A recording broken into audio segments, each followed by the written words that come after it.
بسم الله الرحمن الرحيم. عن أنس رضي الله تعالى عنه قال قال رسول الله صلى الله تعالى عليه وسلم: إن العين تدمع والقلب يحزن ولا نقول إلا ما يرضى ربنا وإنا بفراقك يا إبراهيم لمحزونون. رواہ البخاری۔ نبی کریم صلی اللہ علیہ وسلم نے ارشاد فرمایا: آنکھوں سے آنسو جاری ہیں اور دل غم سے نڈھال ہے، پر زبان سے ہم کہیں گے وہی جو ہمارے رب کو پسند ہے، اور ہم یہ کہہ رہے ہیں کہ اے ابراہیم، ہم تمہاری جدائی سے بہت غمگین ہیں۔ دوستو، حضرت ابراہیم جو نبی کریم صلی اللہ علیہ وسلم کے بیٹے ہیں، ان کی وفات کا یہ واقعہ ہے۔ حضرت انس رضی اللہ تعالیٰ عنہ بیان فرماتے ہیں کہ نبی کریم صلی اللہ علیہ وسلم کو اطلاع ملی کہ حضرت ابراہیم کی طبیعت بہت خراب ہے۔ نبی کریم صلی اللہ علیہ وسلم ابو سیف کے گھر میں تشریف لے گئے، جن کے یہاں حضرت ابراہیم پرورش پا رہے تھے۔ فاخذ رسول اللہ صلی اللہ علیہ وسلم ابراہیم فقبلہ وشمہ، نبی کریم صلی اللہ علیہ وسلم نے حضرت ابراہیم کو پکڑا، ان کا بوسہ لیا، ان کو سونگھا۔ ثم دخلنا علیہ بعد ذلک، کتنے میں ہم بھی آ گئے۔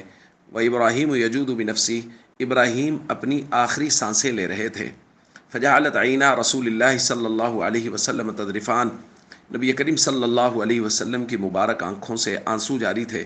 حضرت عبد الرحمن ابن عوف نے دیکھا، عرض کیا: وَأَنْتَ یا رسول اللہ، یا رسول اللہ، ہم کیا منظر دیکھ رہے ہیں، آپ بھی رو رہے ہیں؟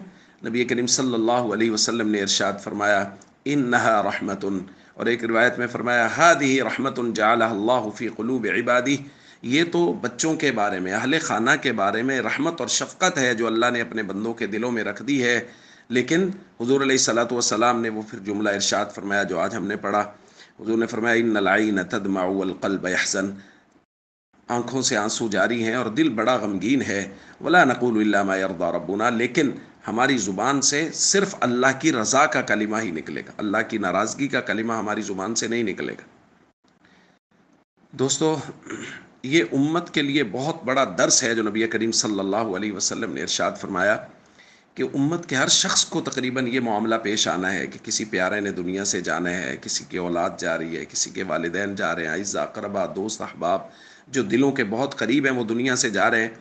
تو نبی کریم صلی اللہ علیہ وسلم نے اس وقت یہ درس دیا کہ دیکھو، آنکھوں سے آنسوؤں کا آ جانا، دل کا غمگین ہو جانا، یہ ایک فطری عمل ہے، یہ ہونا ہی ہونا ہے۔ جس بات کی طرف ہمیں توجہ دینی اور جس کام سے ہمیں بچنا ہے وہ ہے زبان سے اللہ کی ناراضگی کا کلمہ نکالنا، کہ کوئی بھی ایسا کلمہ اپنی زبان سے نہ نکال لیں جس سے اللہ کی ناراضگی آئے یا اللہ کا شکوہ اس میں ہو۔ باقی یہ ایک فطری عمل ہے کہ انسان، اس کو دکھ ہوتا ہے، کسی کے جانے سے انسان کو تکلیف ہوتی ہے اور وہ اس کی آنکھوں سے آنسو جاری ہوتے ہیں۔ اس فطری عمل سے قطعاً روکا نہیں گیا۔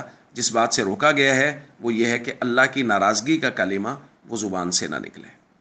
السلام علیکم ورحمۃ اللہ وبرکاتہ۔